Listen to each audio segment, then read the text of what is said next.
Oke, jadi sekarang kita kita masuk ke ke tema perawan in partu, perawan partus dan perawan post partus. Sebenarnya perawan in partus di dalam partus kita perawan sebelum partus sangat jelas ya. Yesaya 7:14 sudah menjelaskan, Lukas 1:26-28 sudah menjelaskan tentang perawan dan semuanya itu. Tidak ada persoalan dengan perawan sebelum partus kan? Persoalan dengan Ya, Protestan itu adalah perawan perawan selama partus dan setelah partus. Oke, saudara dan saudariku yang terkasih, bagaimana kita memahami perawan selama partus? Ini yang menjadi persoalan penting sekali. Bagaimana memahami kelahiran Imakulata atau kelahiran keperawanan kelahiran Yesus dalam kondisi Maria perawan. Ini penting sekali. Karena itu saudara dan saudariku yang terkasih, kalau seandainya kalau seandainya Maria ketika melahirkan tidak perawan, maka selaput darah itu akan mengenai tubuhnya siapa?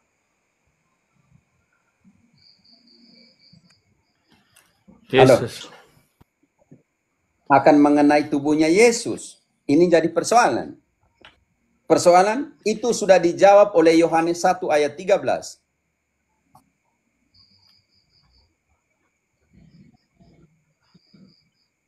Orang yang diperanakan bukan dari darah atau dari daging, bukan pula secara jasmani oleh keinginan seorang laki-laki, melainkan dari Allah. Seorang yang diperanakan bukan dari darah. Artinya pada saat partus, Yesus tidak keluar dengan darahnya Maria. Bisa mengerti dulu itu? Inbesu? Ya, bisa dong. Keren, keren. Seorang yang Jadi, diperanakan bukan dari darah. Dia melanggar ya, hukum yang namanya aimaton dan hukum aimaton atau damin di dalam hukum Israel di dalam kitab suci sendiri, contohnya Imamat 12 ayat 5. Karena anak itu Imamat membawa darah, ketika anak itu membawa darah ibu di dalam persalinan, maka apa yang harus dibuat? Oke, Imamat 12 ayat 5. Tetapi jikalau ia melahirkan anak perempuan, maka najislah ia selama 2 minggu. Sama seperti Maka pada najislah waktu dia ia selama cemar 2 kain. minggu. Kalau anak Oke, perempuan ya maka Romo, ya. anak perempuan, nanti anak laki-laki juga dijelaskan. Jadi sekarang ketika dia menstruasi juga najis.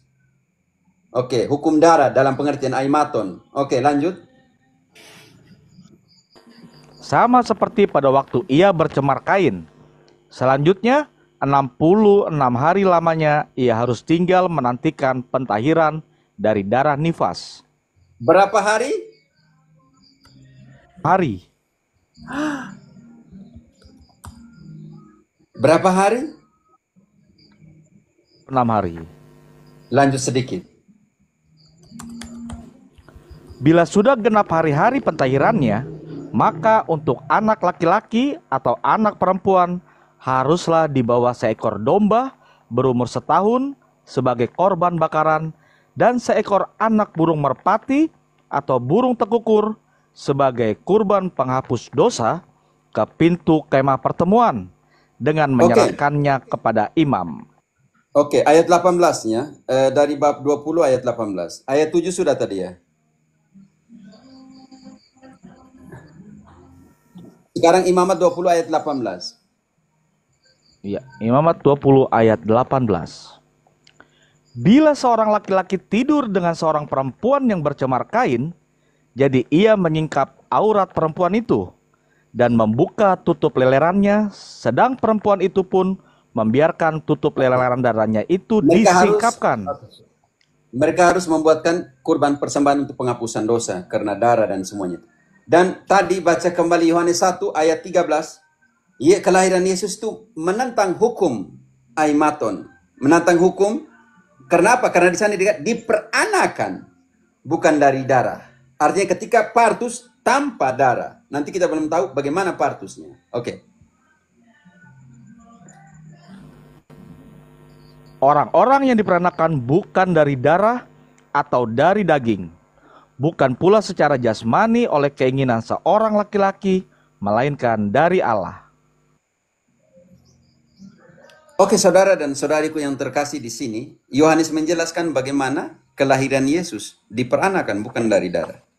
Artinya melawan hukum namanya aimaton, hukum darah yang tersentuh di dalam tubuh atau tubuh seorang bayi ketika seorang perempuan melahirkan anak. Jadi ini juga harus kita mengerti dalam konteks itu. Kalau saudara dan saudariku, kita hanya melihat Maria bersalin, contohnya, partus. Tetapi tidak melihat Yohanes 1 ayat 13 dalam konteks melawan hukum darah, namanya hukum aimaton, hukum darah, dalam konteks perjanjian lama. Maka di sini kita bilang, kalau begitu Yesus lahir dan darah itu mengalir di dalam tubuhnya Yesus. Sedangkan Yohanes sudah menjelaskan 1:13 diperanakan bukan dari darah. Tidak ada darah waktu itu dalam pengertian ini. Tapi karena itu saudara-saudariku yang terkasih, sentuh dulu ya. Yesaya 66 ayat 7. Ada yang baik ya. Yesaya 66 ayat 7. Sebelum menggeliat sakit, ia sudah bersalin. Sebelum mengalami sakit beranak, ia sudah melahirkan anak laki-laki. Ini penting sekali. Sebelum mengalami apa? Kesakitan bersalin, dia sudah melahirkan. Lalu pertanyaan kita, cara lahir seperti apa? Mazmur 22 ayat 10, Mazmur 22 itu Mazmur mesianik tentang bagaimana Yesus datang. Dan baca dari ayat 1, setelah 1, 2, lanjut lompat ke ayat 10. Untuk pemimpin biduan, menurut lagu Rusa Kala Fajar, Mazmur Daud. Allahku, Allahku, mengapa engkau meninggalkan aku? Aku berseru, tetapi engkau tetap jauh dan tidak menolong aku. Ayat 10-nya, ini mau katakan bahwa Mazmur mesianik karena di dalam Jumat Agung kita selalu dengarkan Mazmur ini ya, in bewes musuh ya namanya, maaf ya sebut namanya. Jadi Mazmur ini kita sebutkan, Allahku, Allahku, mengapa engkau meninggalkan aku? Allahku, ya Allahku, mengapa kau tinggalkan aku? Oke, itu Mazmur mesianik, bagus sekali kita baca ayat-ayatnya. Kita langsung ke ayat 10. Bagaimana cara lahir? Iya, engkau yang mengeluarkan aku dari kandungan. Engkau yang membuat aku aman pada dada ibuku. Engkau yang mengeluarkan aku dari kandungan ibuku dan menetapkan dan membuat aku aman di dada ibuku. Jangan bilang pendeta Ratu bilang ini bukan Mazmur mesianik. Jangan bilang Yesaya 66 tadi bukan ini nubuat kelahiran Yesus. Nanti kamu buat Injil dan kitab suci baru dalam pengertian itu. Jadi saudara dan saudariku yang terkasih, dan gue karena itu menurut hukum Yahudi Maria harus mempersembahkan kurban tadi toh, penghapusan dosa karena bersalin dan semuanya itu. Maka mereka membawa Maria dibawa ke dalam bait Allah untuk disucikan. Mereka tuh tidak baca semua, baca sepotong. Di sana dipersembahkan itu bukan untuk Maria saja, tetapi untuk siapa? Oke, Lukas 2 ayat 23. Konsentrasi di situ saudara dan saudariku. Baca dari 22 lah. Lukas 2 ayat 22. Baca 22. Dan ketika genap waktu pentahiran, menurut hukum Taurat Musa, mereka membawa dia ke Yerusalem untuk menyerahkannya kepada Tuhan. Seperti ada tertulis dalam... Tahan. Ini kalau hukum Yahudi, pentahiran itu harus siapa? Maria kan? Di sini teman-teman Protestan, ini haleluya, Maria berdosa karena dia, tapi ini sebut tentang Yesus. Baca kembali ayat itu. Dan ketika genap waktu pentahiran, menurut hukum Taurat Musa, mereka membawa dia ke Yerusalem untuk menyerahkannya kepada Tuhan. Seperti ada tertulis dalam hukum Tuhan, semua anak laki-laki sulung harus dikuduskan bagi Allah. Dan untuk Lanjut. mempersembahkan kurban, ya, dan untuk mempersembahkan kurban menurut apa yang difirmankan dalam hukum Tuhan, yaitu sepasang burung tekukur atau 2 ekor anak burung merpati. Mereka bilang, haleluya, ini persembahan diantar untuk Bunda Maria. Karena Maria berdosa. Tetapi di situ kita kembali ke terjemahan asli. Di sana digunakan kata apa? Karena waktu pertanyaan mereka membawa dia ke Yerusalem untuk menyerahkan kepada Tuhan. Dan untuk mempersembahkan korban menurut apa yang difirmankan Tuhan, yaitu seekor burung, 2 ekor burung merpati. Persoalan di terjemahan Indonesia, kita masuk ke interlineal. Saya senang masuk interlineal karena Lukas 2. Masuk interlineal Biblia Todo dulu. Deo, engkau baca dari sana. Interlineal.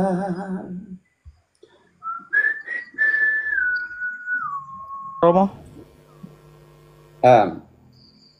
Tadi ayat 22, Lukas 22. Lukas 2 ayat 22. Ya, sebentar. Di dalam bahasa Indonesia Lukas dulu. 2 ayat 22. Dan ketika genap waktu pentahiran, Oh, sebentar. ini dipotong. Ini dipotong. Terjemahan selanjutnya yang benar adalah begini. Ketika genap waktu pentahiran mereka. Ya, tidak tahu dengan alasan apa mereka potong mereka di sini tidak dipakai. Mereka artinya Yesus dan Maria. Coba kita ke interlineal.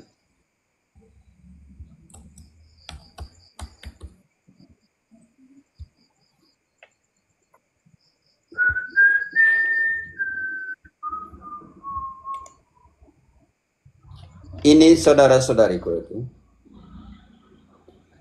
Langsung interlineal supaya langsung daripada pusing kepala ya.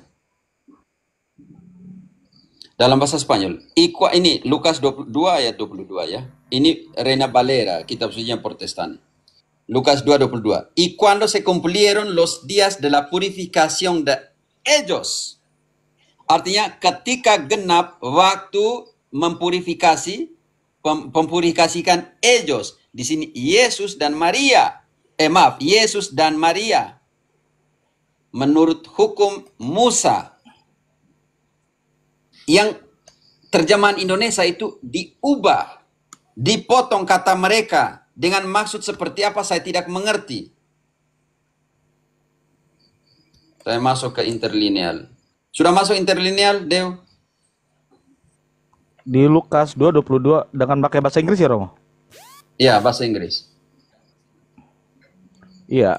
And when they were accomplished for circumcising of the child, his name was called Jesus, which was Tidak, Ya. purifikasi mereka punya. Baca itu penekanan di situ. Iya, they were accomplished set for the circumcising, sorry. Lukas 2 ayat 22.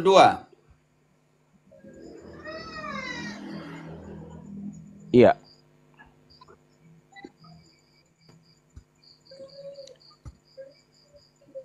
Sudah? Saya pakai mereka punya. Sudah saya bacakan. Lukas 2 ayat 22. Pakai bahasa Inggrisnya. Oke. Oh, sorry. And when the day Tadi kamu of the baca bukan purification itu. according to the law. 21 ya, sorry tadi saya baca 21. Ini 22-nya. And when the day of the purification according to the law of Moses were accomplished, they brought him to Jerusalem to present him to the Lord.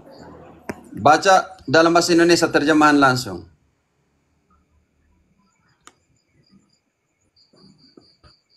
Tidak, dari ayat itu diterjemahkan ke Indonesia. Saya pakai ini interlineal dulu. Minta maaf. Kita langsung tunjuk ayatnya. Ini situs Protestan punya ya, interlineal. Nanti oke, bab 2 ayat 22. Minta maaf teman-teman. Kita buktikan supaya Mereka jangan emosi-emosi ya.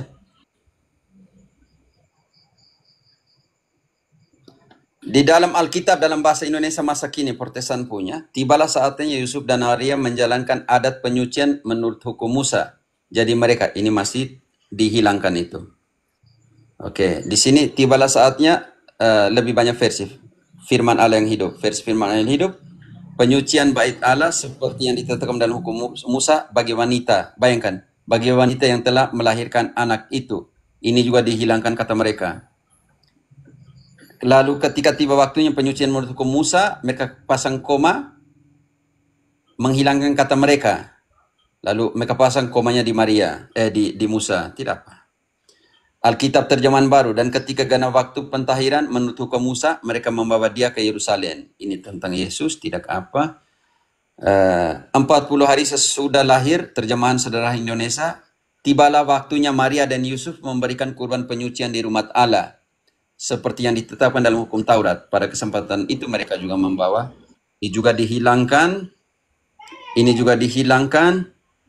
Ketika tiba waktunya penyucian dengan hukum Taurat selesai dilaksanakan, Yusuf dan Maria membawa Yesus ke Yerusalem. Dan benar-benar dihilangkan terjemahannya. Saya jadi kecewa dan menyesal ya. Karena kalau kita kembali ke aslinya, minta maaf ya, ke Spanyolnya atau ke Inggrisnya juga ya.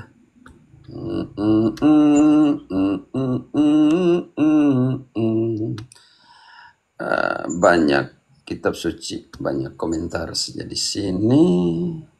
Referensi silangnya, teksnya tadi apa ya? Teks Lukas 2:22.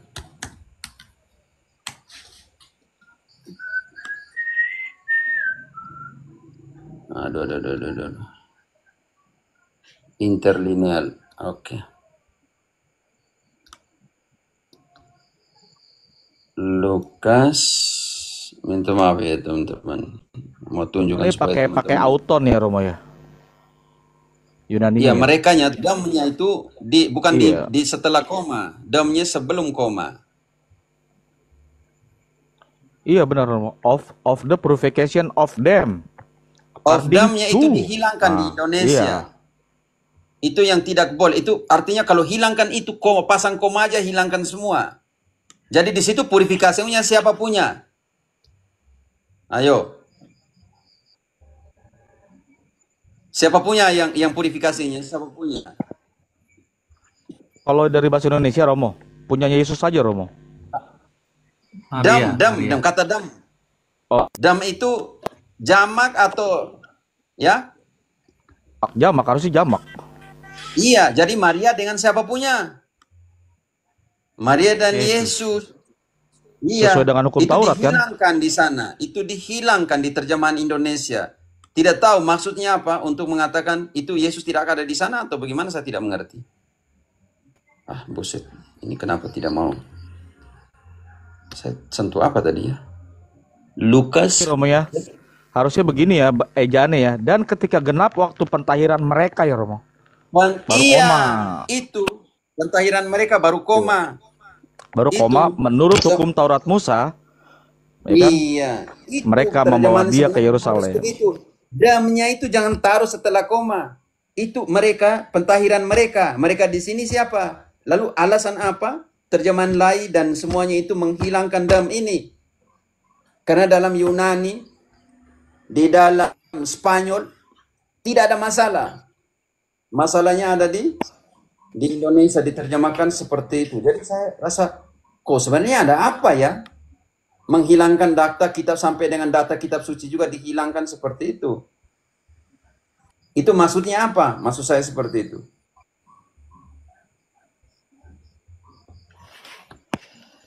Jadi anak laki-laki itu juga dipurifikasi ya, Romo? Iya, makanya dijelaskan mempersembahkannya. Karena itu primogenito, anak pertama. Anak pertama tidak berarti setelah dia itu ada anak yang lain. Jadi di situ in birsu namamu bagaimana in birsu. Jadi ada persoalan di situ, saudara. Persoalan bagaimana memotong. Jadi semua Protestan yang terima kitab suci Indonesia tidak ada damnya di situ. purification of them itu dihilangkan. Purifikasinya diletakkan, of them-nya hilang. Bisa mengerti teman-teman? Persoalan di terjemahan yang membuat error semua yang lain seperti itu. Kalau istilah Bisa untuk mengerti kan? mempersembahkan anak sulung itu juga pakai kata purifikasi ya, Romo? Tidak, primogenito. Purifikasi itu penyucian. Penyucian. Kalau persembahan anak sulung, Kenapa? Karena perempuan tidak bisa masuk ke dalam bait Allah kalau tidak buat itu. Kalau dia sudah ada anak. Itu juga banyak alasan di sana. Jadi, saudara dan saudariku, jadi mereka bilang, kalau itu Maria berdosa, dia butuh dipurifikasi dan semua kan? Lucu kan? Tapi di situ menghilangkan kata damnya. Kalau di dalam Spanyol sangat jelas, la purificación de ellos. Di dalam Inggris purification of them. Itu kata kunci banget. Tetapi itu dihilangkan di dalam terjemahan Indonesia. Makanya kalau coba engkau buka di terjemahan Indonesia, of them-nya itu tidak diterjemahkan. Alasan apa? berarti itu ada Coba dua dibaca ritual kembali. sekaligus Kalian ya, akan, Romo? ya?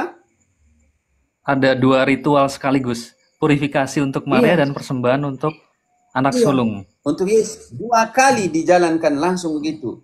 Itu tidak diterjemahkan di Indonesia tuh, nggak diterjemahkan of them itu saya kecewa juga. Makanya orang Protestan akan menghilang. Lihat itu Maria pergi ke sana mempersembahkan karena dia berdosa, maka harus dipersembahkan untuk ritual purifikasi. Ternyata itu of them. Oke, dia baca kembali dalam terjemahan Indonesia sederhana. Menghilangkan semuanya itu. Kecewa juga ya.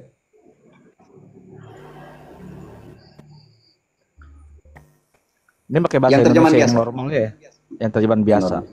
Dan ketika genap waktu pentahiran, menurut hukum Taurat Musa, mereka membawa dia ke Yerusalem untuk menyerahkannya kepada Tuhan. Purifikasi, mereka taruh koma, baru kata mereka kan? Seperti itu. Ternyata begitu. And when the Di day Inggris, of her purification according to the law of Moses were accomplished, they brought him. Nah, jadi ada dua nih, ada her, ada him to Yerusalem to present him to the Lord. Tapi terjemahan kita kembali ke Spanyol, kembali ke interlineal Yunani, itu of them itu harus ditetapkan di situ. Purification of them. Ini yang dihilangkan. Tapi bisa juga begini kan, Romo, bahwa Maria menaati hukum Taurat bukan karena dia berdosa atau bersalah, tapi karena dia ketaatan. Ketaatan Seperti hukum. dikatakan bahwa dia anak hukum, si anaknya itu Yesus. Ya, karena anak hukum, karena itu harus dipersembahkan. Seperti itu. Ya, saya pikir harus lebih jujur di dalam penerjemahan baik Indonesia, Lembaga Biblik Indonesia dan juga lain Lembaga Alkitab Indonesia, terjemahkan dengan lebih jujur begitu. Jangan ada intensi dan motivasi. Kalau terjemahan kata gereja ya harus gereja ya gereja. Kalau of them di sini ya diterjemahkan of them ya of them. Saya masih silangkan ke interlineal sebentar ya. Berarti tidak butuh bidan seperti kata siapa itu Ustadz siapa itu? Yang tanya soal bidan itu tadi, yang soal partus tadi. Siapa itu Ustadz yang tanya bidannya Yesus waktu lahir itu? Somat. Dia tanya bilang siapa yang bantu partus ya? Iya, Itu anak Ustadz Allah Somat. ya urusan dia. Anak Allah ya urusan dia lah. Habib Rizik itu, Habib Rizik. Oh, Rizik. Rizik, saya Rizik. kembali ke terjemahan Spanyol ya, Yunani Spanyol. 2 ayat 24 interlineal ayat 22. Maaf, agak lama karena ini dogma jadi.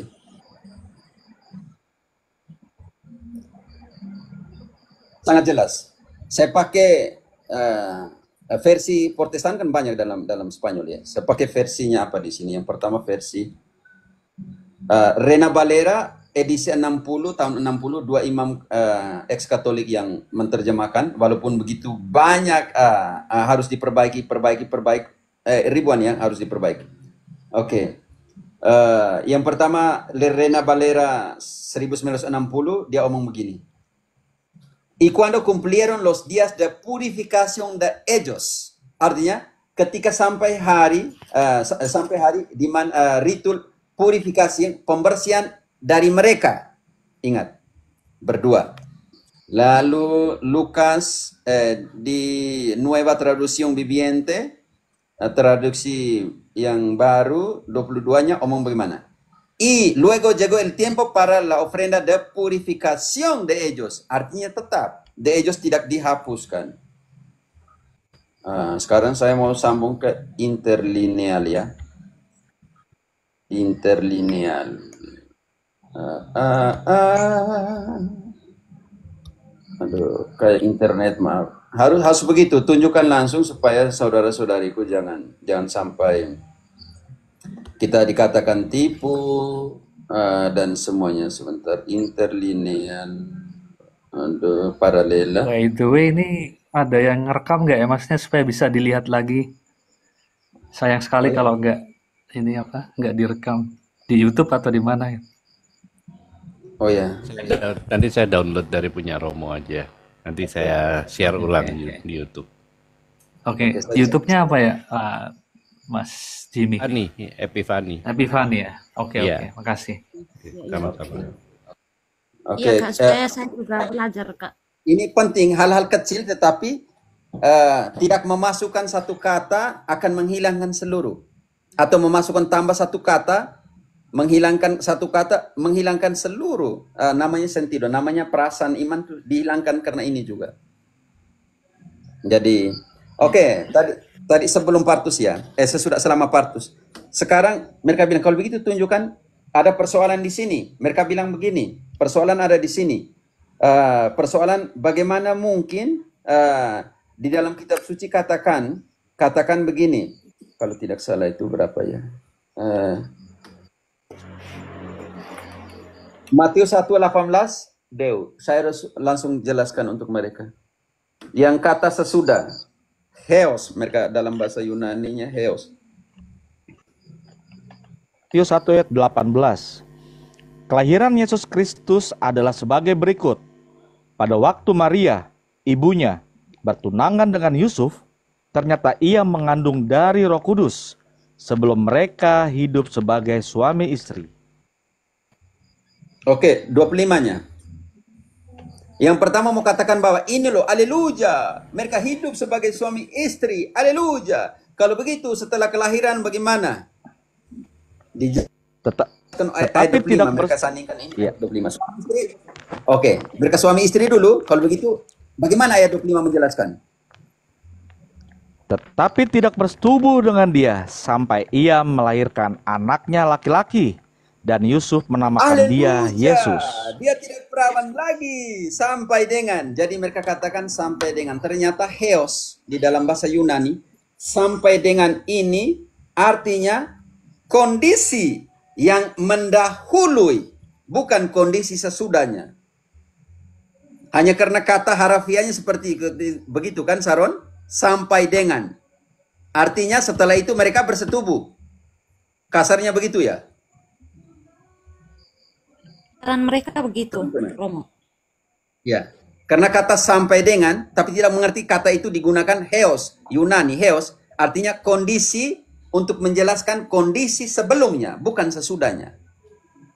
Contoh kecil, kalau begitu bagaimana orang yang sudah mati dapat anak? 2 Samuel 6 ayat 23.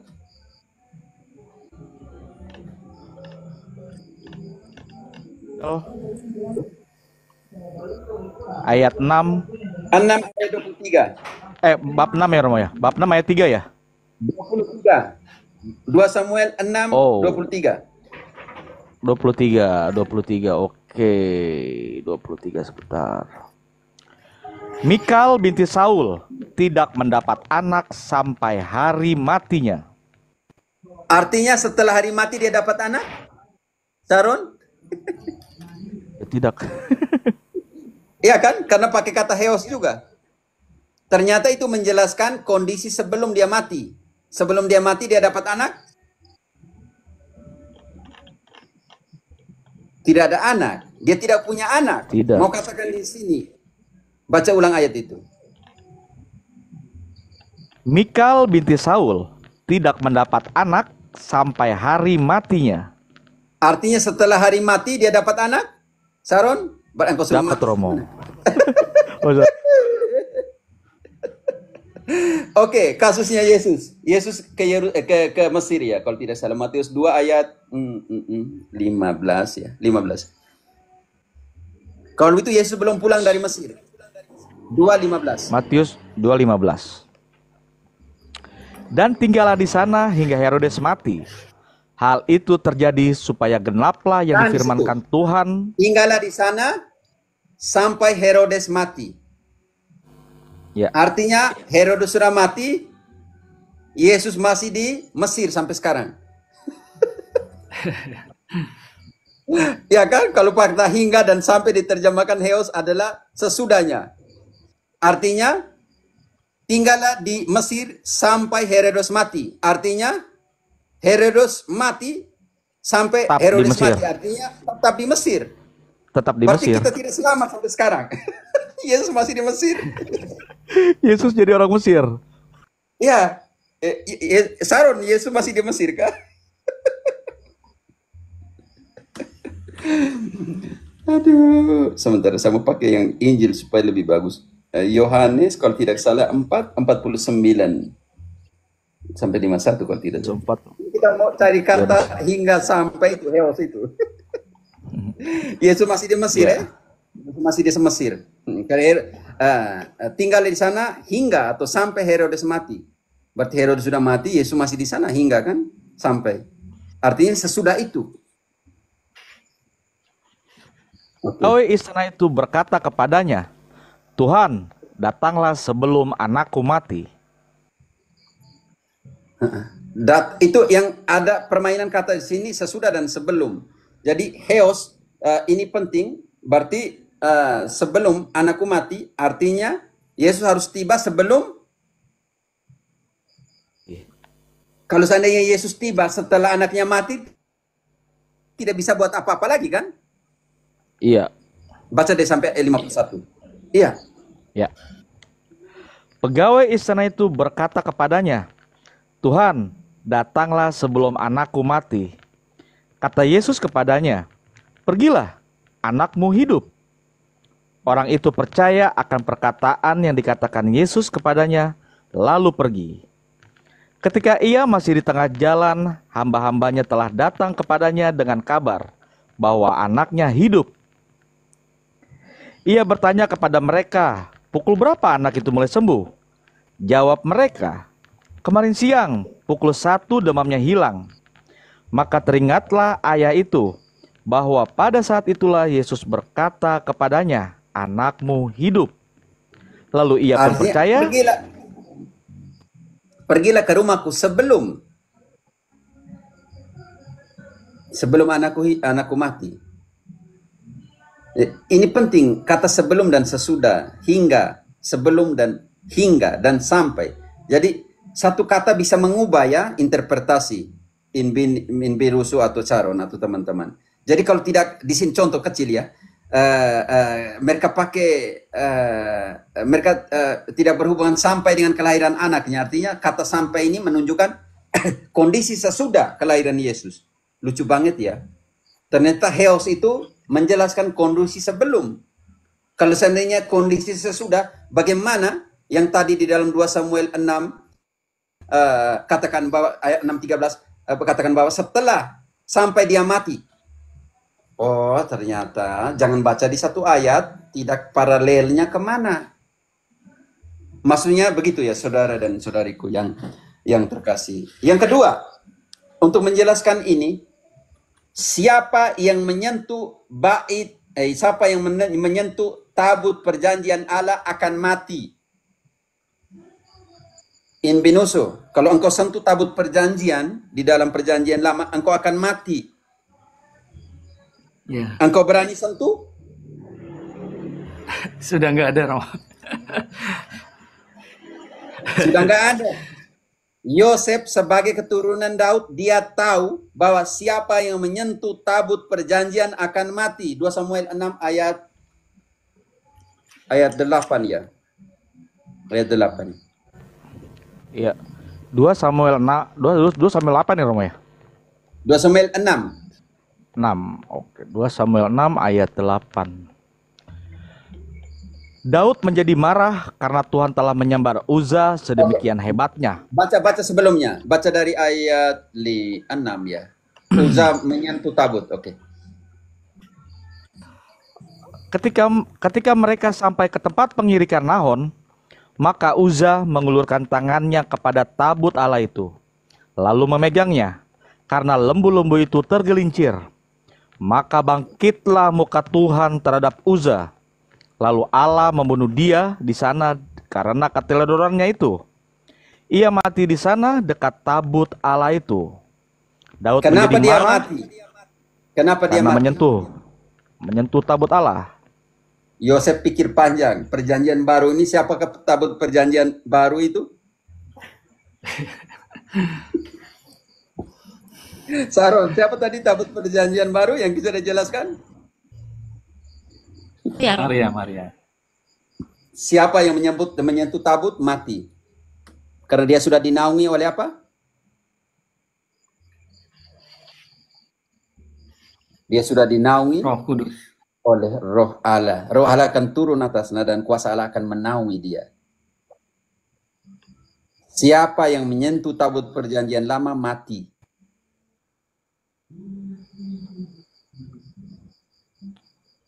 Dan Yosef pikir panjang juga sebelum itu ya. Ya, karena sesudah pintu itu tetap tertutup. Kenapa? Karena Tuhan sudah lewat di sana. Yesekiel 44 ayat 1 dan 2. Kita sudah omong tentang perawan postpartus. Oke. Iya. Yesekiel 44 ayat 2. Ayat 1 2. Ayat 1 2, oke. Kemudian ia membawa aku kembali ke pintu gerbang luar dari tempat kudus yang menghadap ke timur. Gerbang ini tertutup.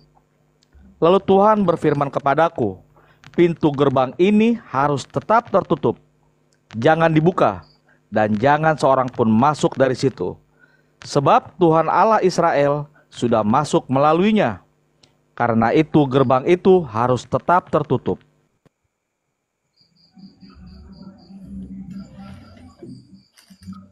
Siapa yang berani nekat masuk?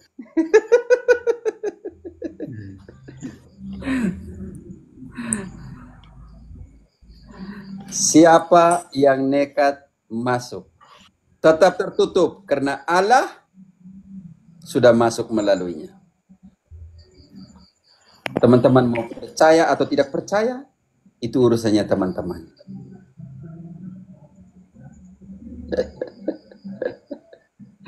Kitab suci sudah menjelaskan demikian.